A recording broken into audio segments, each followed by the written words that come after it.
Hey guys, Jeffries here, and welcome to episode 5 of my FIFA 14 career as Fleetwood Town. I still haven't fully decided on a name for the series yet. It'll definitely be something like building from the bottom up, something like that. But anyway, to the point. We left off last time just about to play our first pre-season game.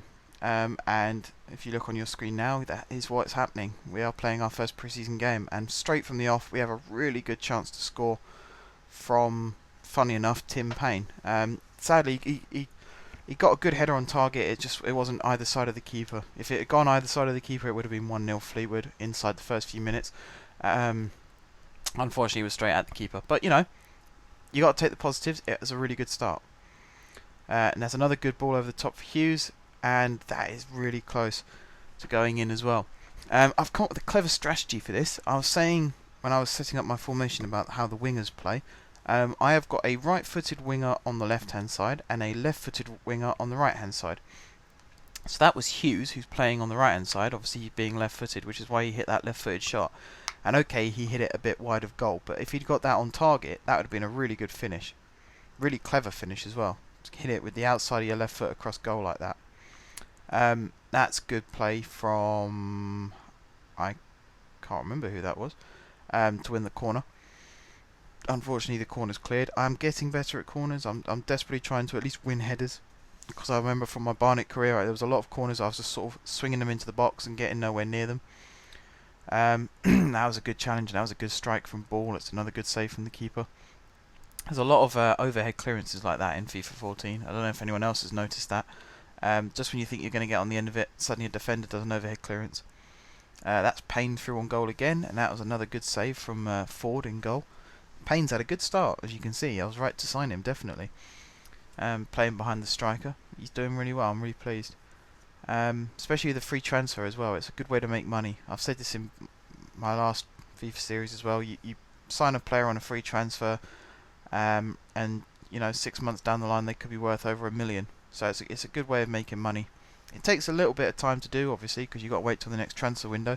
But yeah, it's a good way of making money, and you can make a lot of money from that as well.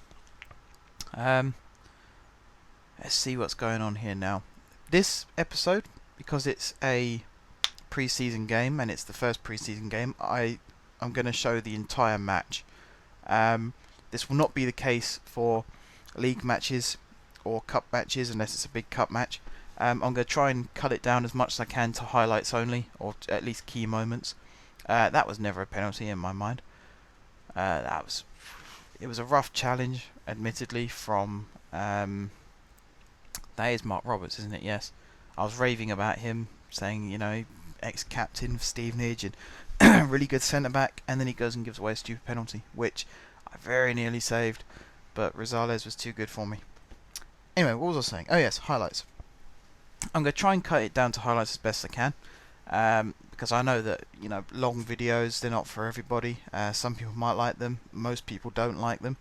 So I'm going to try and keep it as short as possible, maybe under 10 minutes if I can. Around 6-7 minutes maybe. That sounds like a good number to me. Let me know what you guys think, but that's my target time anyway. But yeah, for this one, like I said, because it's a special one, it's the first pre-season match, and it's also my first match as manager of Fleetwood, I'm going to keep the full extended edition in, because this match is actually full of action as well. I mean, straight from kick-off there, Payne with the cross, a really good header, just a little bit over the bar, unfortunately, I think that was from David Ball. I believe I have him playing, or was it Parkin? Ball or Parkin, one of the two. So yeah, it was a good chance. It's so good we get to see 2 replays of it. Maybe even 3 replays. That's a really good ball from Payne, actually. I said before about how good he is at crossing the ball, and he's just proved it there. I also said he was quite good in the air, and he didn't quite prove that. But, again, that's just a tangent. That's well won from Hughes, and it's another good strike from Hughes, but Ford was equal to it. Just dive down low, stop the ball from spilling.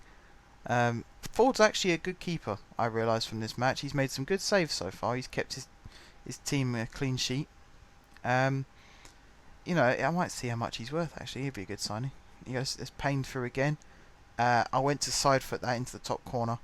As you can see, I think I put a bit too much power in it, if anything. Missed the goal completely. Not too happy with that one. We get to see lots of replays of me missing. I really should have gone maybe for the far post. Christ, we get to see another replay of it. There we go.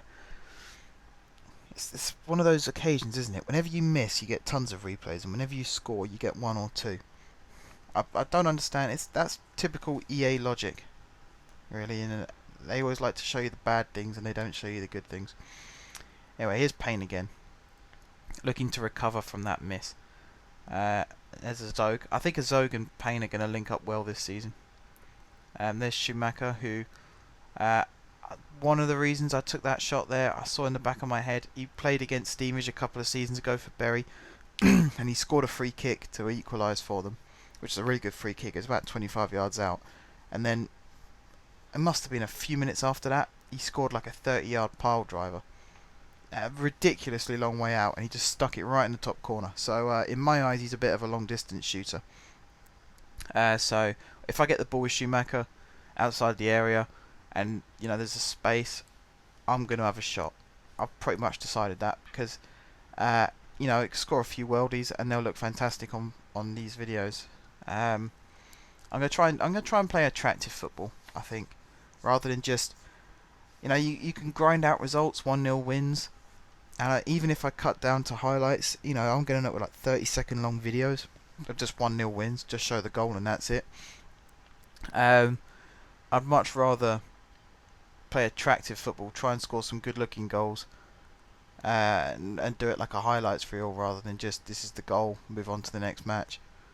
Yeah, again, it depends how the matches go really, because obviously I play these matches in advance and then I cut it into highlights and then I'm doing the commentary like I am now. So we'll see how I play. I might start putting more than one match per video as well. Depends how much time I've got to do recording, because obviously being this time of year I'm back at university and got lectures and assignments and the usual uni stuff, so all the time I had to make videos has now been taken up by uni. So we'll see how it goes. You never know. I might have one match per video, I might have 10 matches per video. All in due course. Anyway, I've gone off on a completely different subject now. Mainly because there was nothing to talk about during the match. So let's spin this round full circle and start talking about football again, because we're at half time. Rosales is never should have been a penalty, has put them 1-0 up. I've had plenty of chances to score. Their keeper is really starting to tick me off with the number of saves he's made. General shooting accuracy hasn't been the best either, with, like I said, Payne missing that virtually open goal, which I'm really hoping they don't show a replay of here, because I really don't want to see a replay of it. That one, that cross should have gone a bit better as well. Should have gone to the striker waiting in the middle. It's pretty much guaranteed on this game, if you're running down the wing like that and you've got a defender on you, you probably shouldn't try to cross it, because you will just scuff it straight to the keeper. So yeah, second half, I need a goal. Just sort of passing it around a little bit, probing, trying to get an opening. They don't seem too bothered about closing me down right now. Maybe now I'm in their half, they might be a bit more interested. There you go, see? Block off the route through. Evans, that's who it is, my left winger. I really should know my team by now as well.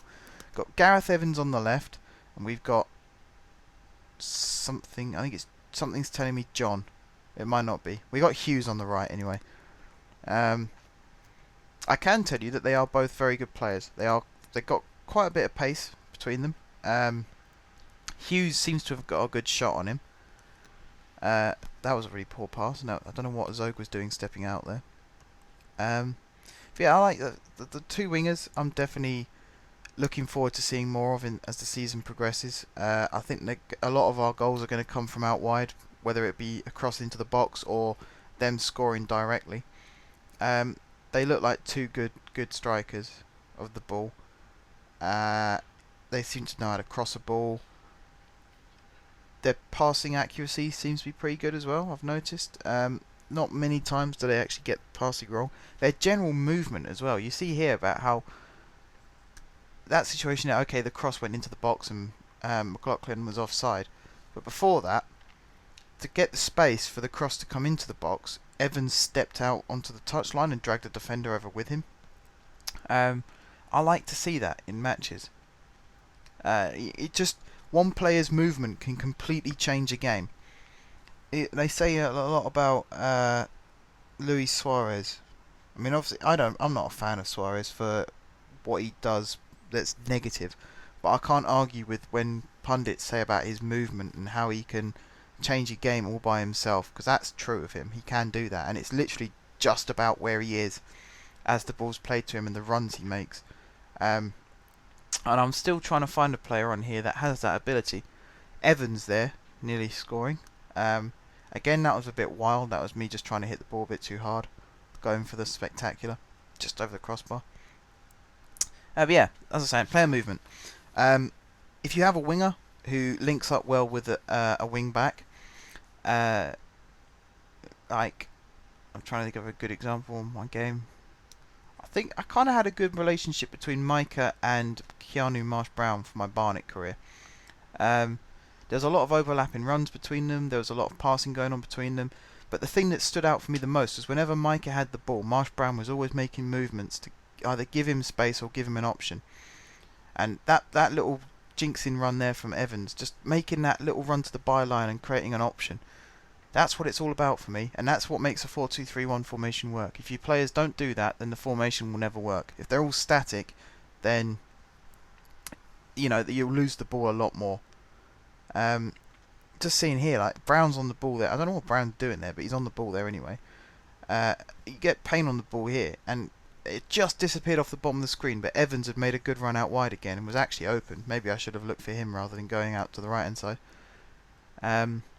And then again there, that little flick on from Parkin, and Payne had run in behind him, and that's where goals come from. That's how they happen. Just about player movement, and that's something that I need to work on more, admittedly, because it's not just making your players run to these places, it's spotting them when they do. Like, there's another run there out to the right hand side which I missed. I decided to go inside instead. To be honest, if I picked up on a few more of those runs, see, mistimed that one as well, I could score more goals. But as it happens at the moment, I'm still 1-0 down. That's a long way offside.